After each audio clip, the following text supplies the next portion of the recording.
ang taga-aliw ang magbibigay sa inyo ng kapayapaan. Lumayo kayo sa kasalanan. Amen. Good morning mga kapatid.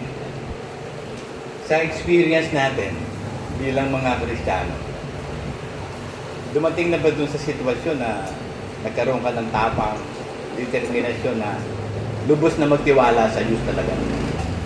Yung ibigay mo yung pagtitiwala, yung pag-asa sa Diyos talaga. Kasi kung nagagawa mo to, ibig sabihin, healthy yung spirit mo. Lalakas ng lalakas yan, from faith to faith, from glory to glory. So kailangan masanay tayo sa pananampalataya. Ilehens nyo sarili nyo. Kahit hindi kayo gumagaling. Ilehens mo ng ilehens hanggang sa masanay kang maglehens. Hanggang sa dumating ang panahon na gagaling ka. Ganun lang naman eh. Kahit ano sakit mo, ilehens mo. Ano problema mo, pray mo. Magtiwala lang tayo sa Diyos. Kasi meron mabigat na sinabi ang Diyos tungkol sa pananampalataya. Sabi niya yung may dalawang akala. Para daw alo ng dagat na sumasalpok-salpok sa magkabila. Na huwag isipin ng taong ito natatanggap sa Diyos na anumang bagay. Mabigat yun, ano? Pag hindi ka sumampalataya, nawala sa iyo lahat ng bagay. Pero pag nag-practice ka ng pananampalataya sa lahat ng bagay, at 2 Corinthians 9:8, sa lahat ng bagay, maaaring gawin ng Diyos na ang lahat ng biyaya sumagana sa iyo upang makagawa ka na mabuti. Basahin natin yun, yung mabigat na salita ng Diyos. James 1:7.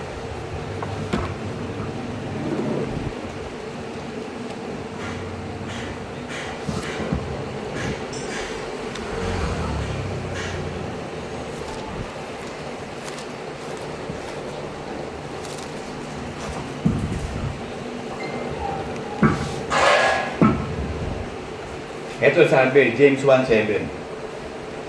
Sapagkat huwag isipin ng taong iyon ay siya'y tatanggap ng anuman ng bagay sa Panginoon. Biruin mo, pag double-minded ka pala, nag-aalinlangan ka, hindi ka tatanggap ng kahit anong bagay sa Panginoon.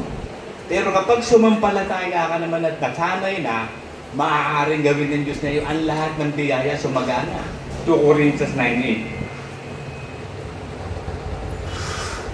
Ito sabi, at maaaring gawin ng Diyos na ang lahat ng biyaya ay magsisagana sa inyo upang kayo na mayroon laging buong kaya sa lahat ay magsipagana sa bawat mabuting gawa. O maaaring gawin ng Diyos na lahat ng biyaya ang sumagana sa iyo. Philippians 4:6, don't worry about anything but sa lahat ng bagay, hingin mo. So, ibig sabihin, meron tayo access sa Ama na lahat ng bagay pwedeng ibigay. Pag meron pananampalataya, Philippians 4:6.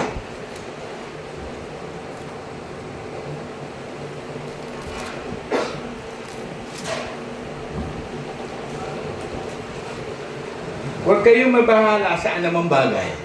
In anything, huwag tayong mabahala. Kundi sa lahat ng mga bagay. Hindi mo nilalahat to. Kaya pag ikaw may pananampalataya sa Diyos, lahat ng bagay, pwede mong hingin sa Diyos. At kung kalooban niya, ibibigay. Kaya sabi, sa lahat ng bagay. At sa lahat ng mga bagay, sa pamamagitan ng panalangin na may daing at may pasasalamat, so dadaing tayo sa Diyos, pasasalamatan na natin, tinanggap na natin, magsanay tayo ng pananampalataya. At ipakilala ninyo sa inyo ang lahat ng inyong kahilingan sa Diyos. So, ano mang bagay? Mabigat yun, yung James 1:7. Huwag isipin ng taong ito na siya'y tatanggap sa Panginoon ng kahit anumang bagay. Pag mayroon dalawang akala. Kasi double-minded ka eh. Kaya sabi, yung sumasampalataya sa Diyos, yung lumalapit sa Diyos, magtiwalang may Diyos. Magsanay ka, mag-practice ka. Practicein mo yung prayers natin. Yung everyday prayers mo, yung ano ba ang time of prayer mo. Sanayin mo sarili mo doon. Tapos ilehens mo sarili mo, sanayin mo sarili mo. Magsanay ka sa kabanalan. Kasi yung pagsasanay, practice makes perfect na eh. Kung lagi tayo nagsasanay, kahit hindi ka masyado magaling sa basketball, hindi ka magaling sa shooting, pero magsanay ka. Tapos isipin mo, makakashoot ka. Hindi ka nakashoot, shoot mo ulit. Nakashoot ka na, sanayin mo naman ang sarili mo na makashoot lagi. Hanggang sa masasanay ka na, galing ka na sa shooting. Kaya meron magsanay kayo sa kabanalan eh. Kasi yung pagsasanay, yun ang perfection eh. Mape-perfect natin ang pagsunod. Kasi sabi nga at ang inyong laging pagsunod. Philippians 2:12, basahin natin.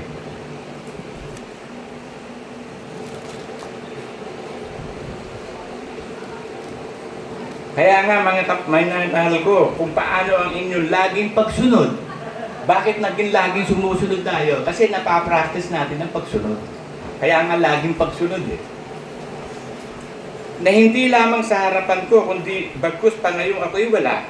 Lubusin ninyo ang gawain ng inyong sariling pagkaligtas na may takot at panginginig. Sapagkat ang Diyos ang gumagawa sa inyo maging sa pagnanasa at sa paggawa ayon sa kanyang minagaling na kalooban. So practice makes perfect mga kapatid. Yun ang kailangan natin, practice. Pag hindi ka na nag-practice, tinan mo si Tere, sanay na sanay ka mag-practice, di ba? Minsan kahit ayaw mo, yung katawan mo, sinasabi siya, pumunta ka doon. Di ba bakit? Sanay na eh. Yung katawan na niya magdidikta sa kanya, kasi nasanay na eh. Pasanay kang late, sige. Tingnan mo kung makarating ka na eksakto oras, lagi kang late. Pero magsanay ka laging eksakto oras, tingnan mo, eksakto lagi oras mo. Kasi yan ang sinanay ko sa sarili ko rin eh. Kailangan I am exact man. He is an exact God. Pag ako naging-pag-uusap ng oras sa'yo, siguraduhin mo na yung oras na yun, magkita tayo. Bibigyan kita ng grace period, 5 minutes. Pag wala, hindi mo na ako makikita. Ang Diyos nga may grace period. Ito naman nagbigay siya ng grace period sa barko ni Noah, 7 days. 7 days yun. Binigyan niya ng pagkakataon ng mga tao magsisi. Kasi magpapahinuhod ng Diyos. Ayaw niya ang lahat napunta sa ibig. Gusto niya lahat maligtas. Kaya nagtitiyaga siya maghintay. Yung mga masasama, hinihintay niya magsisi. Kaya binigyan niya ng 7 days ng panahon na yun. Yung panahon na yun, grabe kasamaan. Kaya nga nilipol ng Diyos yung mga Nephilim at saka masasama Ubod na sa sama. And the thoughts of the heart is evil continually. Wala silang thoughts kundi masama lagi. So kailangan nang ubusin ng Diyos sa masasama. Nagbigay siya ng 7 days grace period. Pagkatapos ng 7 days, walang pumasok, pinapasok na niya yung 8. O pumasok ka na kayo. Kasi isasara na niya ang pinto Kaya sabi ni Diyos, ang saraduhan mo, wala makapagbubukas. Ang buksan ko, wala makapagsasarado. Kaya yun si Jesus Christ, siya ang pinto, sabi, I am the door of the city. Pumasok yung 8 sa pintuan kay Kristo. At si Kristo yung yung Ark of Covenant. Yun ang yung barko ni Noah si Kristo, yun ang iglesia ngayon. Yung iglesia ngayon, pinasukan mo, pumasok ka kay Kristo. Hindi tayo pumasok sa tao. Dinala tayo ng Diyos dito. Ang Diyos ang humahanap ng tupa at ang Diyos ang nagdadagdag ng tupa.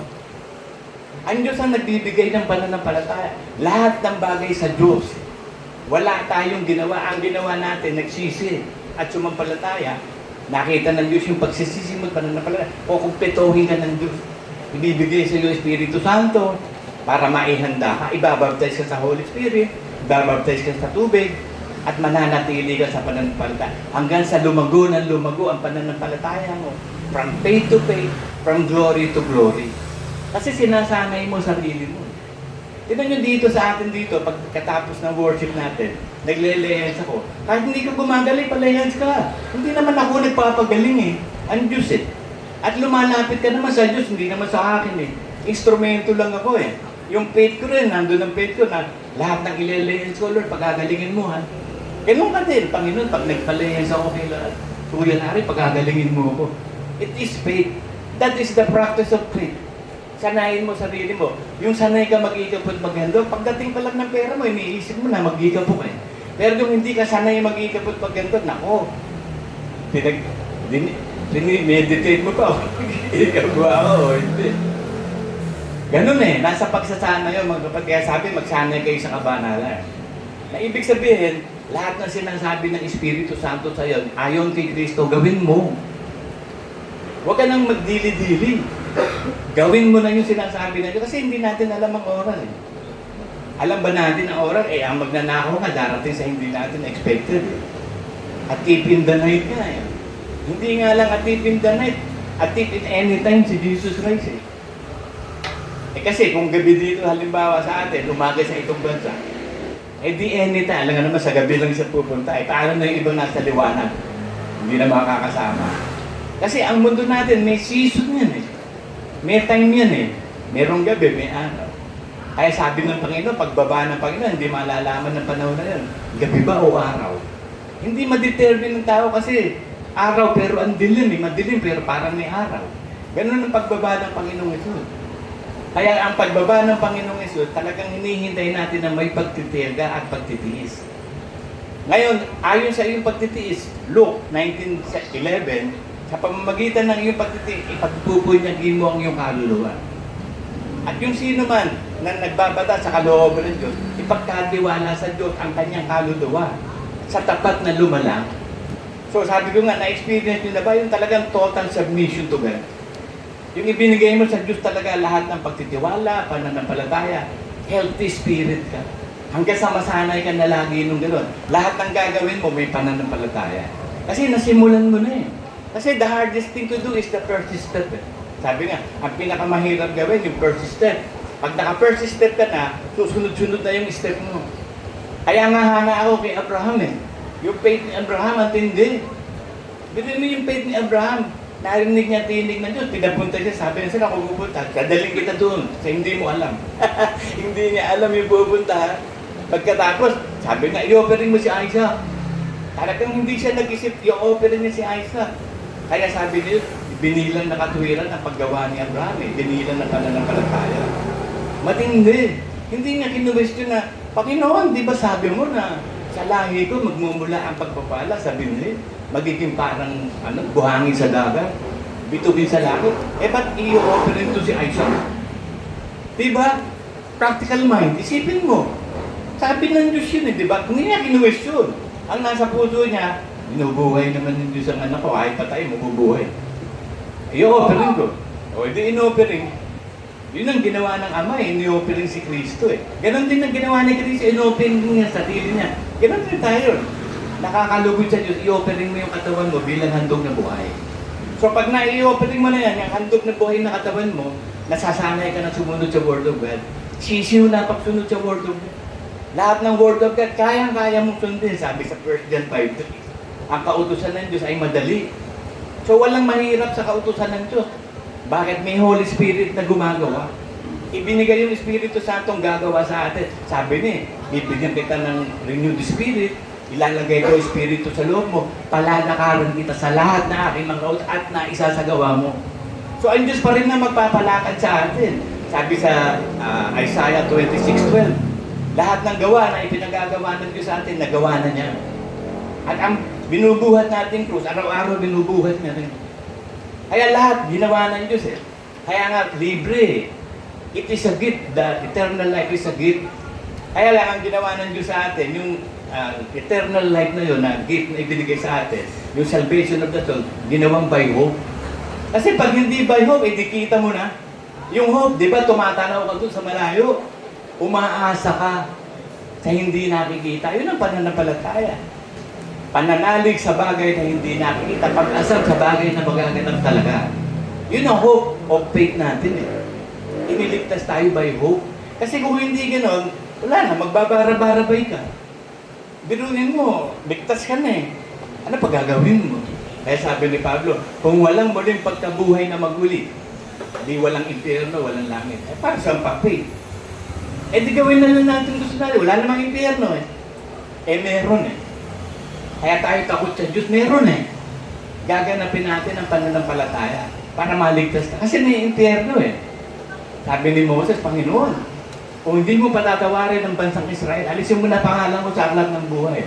Sabi ng Diyos sa kanya, hindi ko aalisin ang pangalan mo sa aklat. Ang aalisin ko yung gumagawa ng pagsuway sa akin. So yung susuway sa Diyos, aalisin sa aklat ng buhay, ang masunurin ka eh. Araw-araw sumusunod ka sa Diyos by faith. Nasasanay ka sa pananampalataya. So sanay ka na sa pananampalataya. Ngayon, gagawa ang Diyos. Bakit? Kailangan i-prove niya yung word niya.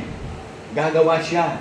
Kung lubos ka nagtitiwala sa Kanya, gagawa siya. Kasi nalulugod lang ang Diyos. Sumasampalataya. Hebrews 11:6. Ito pala. Naalalang bigla.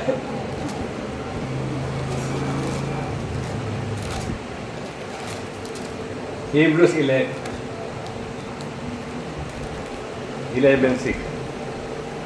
At kung walang pananampalataya, ay hindi maaaring maging kalugod-lugod sa Kanya. Sapagkat ang lumalapit sa Diyos ay dapat sumampalatayang may Diyos. At siya ang nagbibigay ganti sa mga sa kanya nagsisihanap. So kung wala kang pananampalataya, wala kang tatanggapin anuman sa Diyos. Basahin natin yung simulado na yung James 1:5-6 bago mag-7. Sa 5:6 muna tayo. Ito sabi. Ngunit kung nagkukulang sa karunungan ang sino man sa inyo, ay humingi sa Diyos na nagbibigay ng sagana sa lahat ng hindi nanunumbat, at ito'y ibibigay sa Kanya. Ngunit humingi siya may pananampalataya na walang anumang pag-aalinlangan, sapagkat yung nag-aalinlangan ay katulad ng isang alon ng dagat na tinutulak ng hangin, ipinapadpad sa mga magkabila. Sapagkat huwag isipin ng taong ito na siya'y tatanggap ng anumang bagay sa Panginoon. Anything, wala kang tatanggapin. Pero pag sumampalataya ka at nagsama, everything pwede mong hingin. Maaaring gawin ng Diyos ang lahat ng biyaya ay sumagana sa inyo. Philippians 4:6. Sabi doon na sa lahat ng bagay, humingi kayo ng gusto ninyo na may daing at pasasalamat. 8. Ang taong may dalawang akala ay hindi matiyaga sa lahat ng kanyang mga lakad. So, walang tiyaga. Kasi wala kang pananampalataya double-minded ka So, pag double-minded ka, wala kang tiyaga. Hindi mo alam ang gagawin mo. Kaya manano ko pag tatanong sa akin, dati, ano ba gagawin mo sa ganito? Sige nga, sabihin mo sa akin ang sitwasyon. Pag may sinabi sa akin ang sitwasyon, ibabalik ko sa iyo yung tanong. Ano sa palagay mo? Ano sa palagay mo gagawin mo? O kapag meron siyang pinili, kung tama yung sinabi niya, i-discuss ko sa kanya yun. Susuportahan ko ng word of God. Pag may mali naman, tutupid ko siya. Kasi mabuting nagtatanong, sabi nga Hagay 2:11, magtanong kayo sa mga saserdote ng lahat ng bagay sa kautusan. So dapat kang magtanong, lalo na may nilagay na pastor at guro. Ngayon, yung kung pastor mo, hindi naman guro, huwag ka na magtanong. Baka kung ano ituro. Pero ang sabi ng Diyos, a pastor is up to teach. Naglalagay ang Diyos ng mga pastor niya na up to teach, mga tagapagturo, katulad ni Cristo, the great shepherd, the great teacher. Jesus Christ is a shepherd and a teacher. Kapag ikaw hinirang na pastor ng Diyos, bibigyan ka ng espiritu ng pagtuturo, magiging guru ka. Kasi may people are destroyed because of the lack of knowledge. Kung wala yung tagapagturo, nadi-destroy yung bayan ng Diyos. Kaya nga aakayin Kaya nga ako, sabi ko, ako pala yun, Lord. Akala ko, talagang wala na akong pag-asa sa buhay. Nung pala, aakayin ko ang iglesia mo doon sa Promised Land. Si Joshua pala ako. Kaya pala tinatawag akong Joshua. Tawag sa akin Joshua Ngayon ko lang nanari, ako yung aakay sa iglesia para makapunta sa Promised Land. Ang Promised Land ngayon, langit niya. Kaya sabi ko, Lord, tulungan mo ako, maakay ko yung bayan mo. Ligtas mo ko sa mga false teachings, false doctrine. Kaya maingat nga ako dyan. Buti naman, nabibigyan ako ng Diyos ng mga idea tungkol sa false teaching. Katulad nito nga, may lalabas na bagong gagawin si Mel Gibson, The Resurrection of Christ. Pag binabasa ko, mukhang ibabata niya sa Ethiopian Bible, patayin na naman. Nakauto na nga siya doon sa Passion of Christ At this time, nakakauto na naman siya. Kasi alam niyo ba na walang nag-invest sa kanya doon sa lahat ng pera niya, in-invest niya. Tapos nag-success. Kaya sabi niya, gagawa sila ng bago. Tapos sabi niya, inilihim si Jesus Christ sa Ethiopian Bible. So buong-buo tiwala na, yung Ethiopian Bible ang dapat batayan. Hindi nga inspired book of God yun Apocryphal hidden nga, tinago nga, ayaw ipakita ng Diyos Dapat eto, nagbubulat-lat. Sabi ko, sana ma-realize ng mga tao. Kaya hindi ko makontrol pag nagbabasa ako ng comment, hindi ko makontrol, hindi turuan yung nagsasabi. I'm very eager to read the Minitato. Don't be eager. Pagsasabihan kita ating huwag ka magagalit pag sasabihan. Kung ayaw mo, di wag. Kasi hindi nga yan May mga revelation na binibigyan Diyos sa atin. Ako nga sabi sa inyo, subaybayan ko yung Solomon's Mine Talagang lumalim ng lumalim. Ang ganda ng mga paliwanag Pero nung chicken ko, ang source ng pagpapaliwanag sa Jubilee, doon ko na-realize, deceive pala ako. Hindi inspired ko ng Jubilee. Kaya nga apocryphal books yun eh. So ang King James Version, the Old King James Version, ang batayan lang ng pananampalataya. Kaya nga gumawa ang Diyos ng authority, mga hari. Siya ang naglalagay ng hari. Siya ang nag-aalis ng hari. Romans 13. At lahat ng mga kapangyarihan ibinigay ng Diyos. Pasakop sa mga may kapangyarihan. Pagkat ang sumalangsang sa kapangyarihan, sumasalangsang sa akin. Pag sinalangsang nila, na ang King James Version, hindi yun ang, at babatay sa Diyos, sumasalangsang sila sa Diyos. Hindi sa hari, sa Diyos mismo. Kasi yun nga ang utos ng Diyos eh. The just shall live by faith. Ang matuwid, mabubuhay sa pananampalataya. Hebrews 10. Ito pala.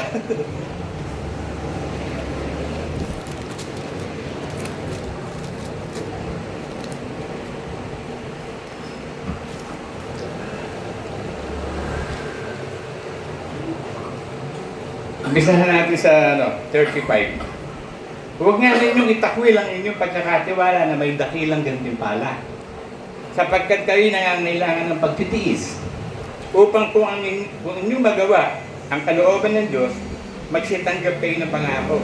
Sapagkat sa madaling panahon, siyang nagtaparito'y darating ng hindi na magluluwa, ngunit ang aking lingkod na matuwid, mabubuhay sa pananampalataya. The just shall live by faith. Kaya ginawa tayo ng Diyos na matuwid. Kasi baluktod tayo, sabi ng Ecclesiastes, ang baluktod hindi matutuwid. Ang kulang hindi mabibira. Pero sa Diyos walang imposible. Wala sa tao magtuwid ng kanyang landas. Jeremiah 10:23. Ang Diyos lang. Kaya kapag sumampalataya ka sa Diyos, malulugod ang Diyos. Naniniwala ka sa Kanya, ibibigay ng Espiritu Santo sa iyo. Susubaybayan ka ng Diyos, siya ang magtatapos ng pananampalataya mo. He is the author and the finisher of our faith. Alam niyo ba na hindi pa ninilika ang langit at lupa, alam na ng Diyos ang lahat ng bagay sa tao. Sabi sa Psalm 139, basahin natin yan.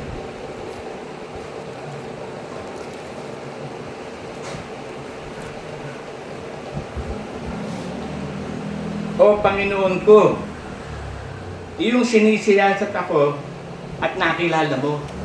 Gano'n mo, ito sa lahat ng tao, hindi lang sa atin. Tayo, predestined. Kasi nakita niya yung faith natin. Yung pananampalataya, predestined. Pero yung mga unbeliever, alam din ng Diyos lahat ng bagay sa kanila. Ito sabi, iyong nakikilala ang aking pag-upo at ang aking pagtulog. Iyong nauunawa ang aking pag-iisip sa malayo. Iyong sinisiyasat ang aking landas at ang aking higaan. At iyong kilala ang lahat kong mga lakad. Alam mo, from beginning to end, lahat alam ng Diyos yun. Unbeliever, believer.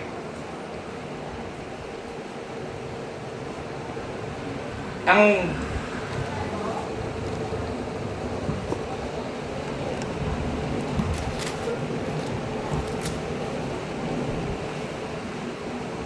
sapagkat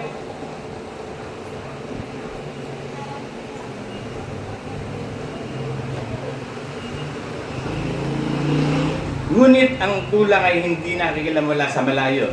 Bagamat ako'y lumalakas sa gitna ng kabagabagan, yung bubuhayin ako. Yung iuunat ang iyong kamay laban sa puot ng aking mga kaaway. Puntahan na natin yung 16. Kasi dito nasusulat sa aklat eh. Nakita ko ang mga mata ng aking mga sangkap na disakdal. At iyong aklat ay pawang mga nakasulat kahit ang mga araw tinakda sa akin nang wala pa mang anuman sa kanila. Kahit walang kakwenta-kwentang ginawa mo, nakasulat. Kaya yung lahat ng mga hahatulan ng Diyos, yung mga pupunta sa impyerno, ayon sa ginawa nila mabuti o masama, nakasulat din eh. Lahat, doon naman sa aklat ng buhay, hindi na tayo hahatulan. Kasi nakasulat na tayo sa aklat ng buhay. There is no more condemnation to those who are in Jesus Christ, who walk not after the flesh, but after the Spirit. So wala nang hatol sa sino man sa atin na nagbubuhay sa pananampalataya sa Espiritu Santo. Pero kung mabubuhay ka sa laman, maaaring hindi ka, kasi tatakwil mo siya. Tatakwil ka rin niya. Sabi sa Bible dun eh, ikaw Solomon na anak ni David, ganapin mo ang gawa ng iyong ama. Pagkat sinisiyasat ko ang puso't pag-iisip kung ano ang nasa loob mo, at kung itakwil mo ako, itatakwil kita magpakailanman. Subalit kung sumunod ka, pagpapalain kita kung paano pinagpala si David. So yun eh. So may danger mga kapatid eh. Iwasan natin yung danger. Lagi tayo manampalataya. Mag-ingat tayo, 2:12. Ang magtiis hanggang wakas ay magkasama ni Kristo sa kaligtasan. Pero ang magtakwil sa Kanya, itatakwil niya rin magpakailanman. Kasi kung ano yung gawin mo, gagawin sa iyo. Tinakwil mo siya. Kaya sabi ng Panginoon eh, ang sino mang magtakwil sa akin sa harapan ng mga tao, itatakwil ko sa harapan ng aking Ama at sa kanyang mga anghel. So ang pagtatakwil, apostasy yun eh. Sa mga Kristiyano, pag nag-apostasy, wala ka ng pag-asa. Hindi ka nang dadala sa pagsisisi. Tignan mo yung mga anghel, nag-apostasy. Wala na silang pag-asa. Kasi alam nila na yung nandun. Makakaalam nga sila na lahat ng bagay sa mundo eh. Kaya nga naituro nila sa mga bawat bansa ang mga lihim nila. Yung mga geometry, yung magic, everything na evil, na ituro nila sa mundo. Nakita mo, meron silang talagang kagalingan. Ang gagaling nila. Napakahusay. Bakit? Naturuan sila ng mga fallen angel. Ngayon, ang sinasabi naman ngayon ng mga tao, si Jesus Christ daw, alien. Kaya pag dumating daw yung alien, lahat ng alien kukunin. Palalabasin nila yun. Kasi pag nawala tayo sabihin, kinuha tayo ng alien. Hindi nila nalalaman, wala nga silang kaalaman Mga hangal sila. Pero sabi nila, pabayaan mo sila, mga hangal, tagapagturo, mauhulog sa balon yung tinuturuan, kasama yung nagtuturo, hayaan nyo sila. So hindi tayo makikialam mga kapatid. Do your own business. Business of God. Ang gaganapin natin, yung utos ng Diyos. Gawin ninyo ang gawa ng Panginoon, sabi ng mga Israel. Paano namin magagawa ang gawa ng Diyos? Sampalatanayan nyo yung aking isinugo. Kasi yun ang gawa ng Diyos Kasi ibinigay na kay Kristo ang lahat ng paghato sa langit at sa ibabaw ng lupa. At ang lahat ng kayamanan na nasa Ama na kay Kristo. Ibinigay na sa Kanya lahat ng bagay. Kaya kapag wala si Kristo sa kanila, wala na sila sa Diyos. Lahat ng religion, halos puro ama Wala nga anak Nagkaroon nga ng anak, tao pa Di ba? Nagkaroon ng anak, tao naman. Paano makapagliligtas ang tao? Paano magiging tao yun hindi nga nililika ang langit at lupa, sabi ni Kristo, at ako'y nailabas. Wala pa nga ang langit at lupa, nailabas na siya ng ama Siya ang bugtong na anak pinanganak na siya ng ama Tapos, saan ba nanggaling ang tao? Sa alikabok. Wala pa nga alikabok inilabas na siya. Paano magiging tao yun? Galing ang tao sa alikabok. Wala pang alikabok Tapos sabihin tao, so walang mga revelation talaga Halos lahat ng religion, philosophy, wala si Jesus Christ. Kaya kapag wala ang ama at ang anak, hindi sila maliligtas. Sabi sa dyan Kung mananatili dito sa aral ni Kristo, nananatili dito sa ama at sa anak. Ang hindi mananatili sa aral ni Kristo, hindi mananatili sa Diyos. Si Jesus Christ ang advocate Siya yung mediator to man and God Siya nga ang high priest Siya nga ang naghahain sa atin doon sa langit. Hindi naman alam ni Jesus Christ kung sino-sino ang pupurli, hindi lang. Kaya pinagpipray niya tayo. Pinagpipray niya rin yung kumpletong bilang ng hentil. Kasi pag nagpray tayo sa langit, pumupunta yung prayers. Inaalay ng mga anghel yun doon sa Ark of Covenant. Ngayon, ibibigay kay Kristo, iaalay sa Ama. Lahat ng hain, pagsamba. At hain ng papurit, pagdakilat, pagnanambahan sa'yo. Hain ng mga ikaputandog. Hain ng sacrifice. Kaya sabi, tipunin mo ang aking mga banal na maghahain ng sacrifice. Hinahanap ng Diyos yung magsasacrifice. At ang sacrifice through Jesus Christ. Kasi si Kristo unang nagsakripisyo Sinacrifice niya yung buhay niya para sa atin. Ganun din tayo. Sasacrifice natin ng buhay natin para sa ating kapatid. At isasacrifice mo yung buhay mo para sa sarili mo. Kaya sabi, yung magmamahal ng kanyang buhay sa lupa, mawawalan ng buhay na walang hanggan. Yung hindi mamahal sa kanyang sariling buhay, ay hindi bibigyan ng buhay na walang hanggan. So huwag mong mahalin yung dati mong pagkatao.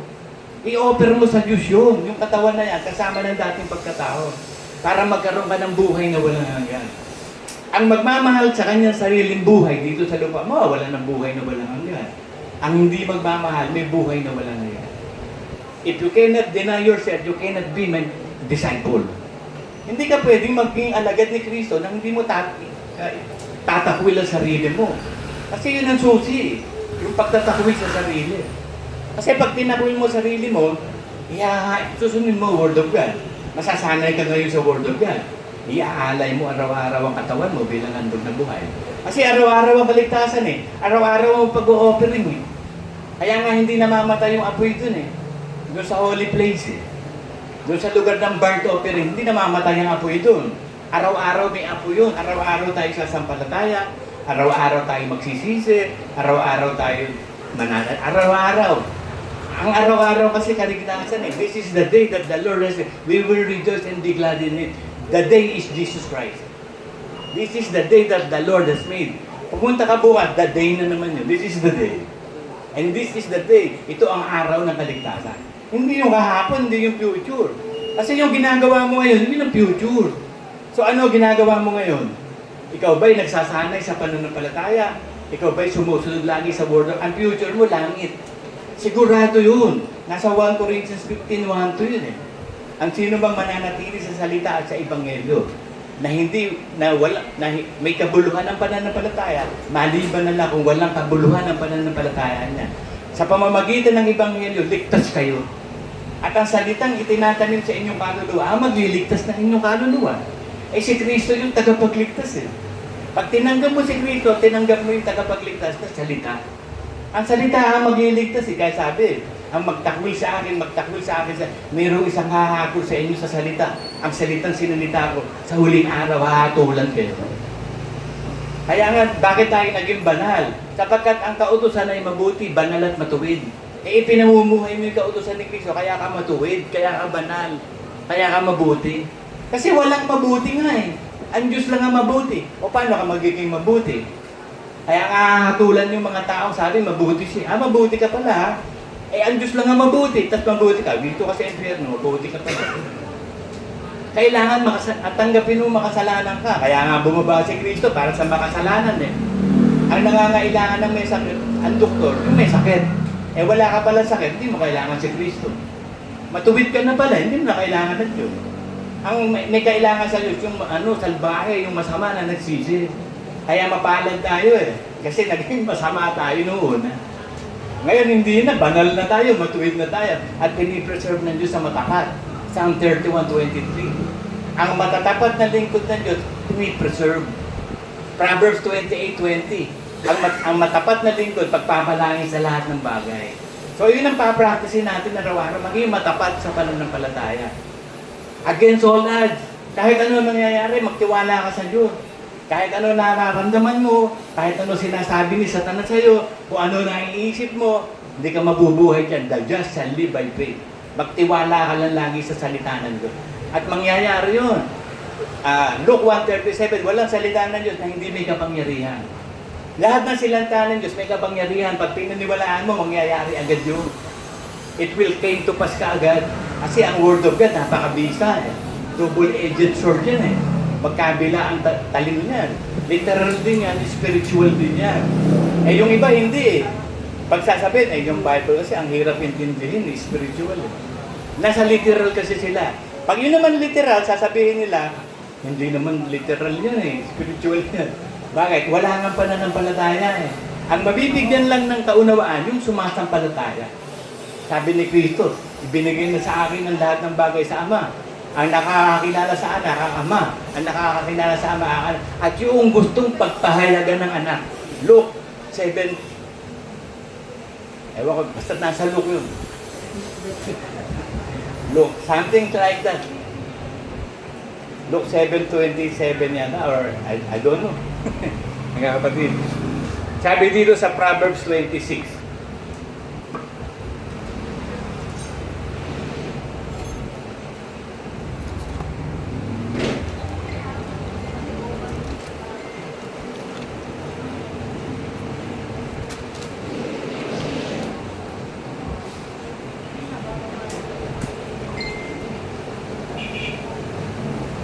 Maraming tao ang nagtatanyag, bawat isa, ng kanyang sariling kagandahan loob. Ngunit, sino makakasumpong ng isang taong tapat? Sabi nila, sino makakasumpong ng isang taong tapat? Tayo. Claim it. Tayo. Kasi kaya nga tayo tinawag ng Diyos, tapat tayo eh. Nakita niya yung katapatan natin. Kaya yung kanyang tinawag, pinili naman niya at pinaging tapat. Sino daw ang makakasumpong ng tapat na tao? Kasi wala nga tapat na tao eh. Lahat tayo masama eh. Si Kristo lang ang hindi masama eh. Siya lang ang taong matapat. Eh, yun ang magalingin ng Ama na ibigay si Kristo sa atin. Naging tapat na rin tayo. Bakit? Katulad tayo ni Kristo eh. Nilikha tayo ayon sa larawan ni Kristo Jesus sa kabanalan, sa kapangyarihan, sa katapatan. So we are the creation of God through Jesus Christ na nakahanda sa lahat ng mabuting gawa. Kaya yun ang gawin natin mga kapatid. Practice faith araw-araw. Mag-layers ka araw-araw, mag-pray ka araw-araw, huwag kang titigil. Luke 18. Ito'y talinghaga. Huwag kayong titigil ng panalangin at huwag mandulupaypay. Sapagkat dadating ang takdang araw, didinggin ng Diyos ang panalangin. Hindi pwedeng hindi. Nahahadlangan lang doon sa nisan eh. Kasi yung prayer minsan natin, naharang ng demonyo. Kaya tumatagal ngayon ang ano. Pero pag walang harang, sinusunod agad ng Diyos. Pagkalooban ng Diyos, ibibigay niya. In everything, give thanks for this is the will of God. Lagi lang tayo manampalataya. In Jesus' name, Amen.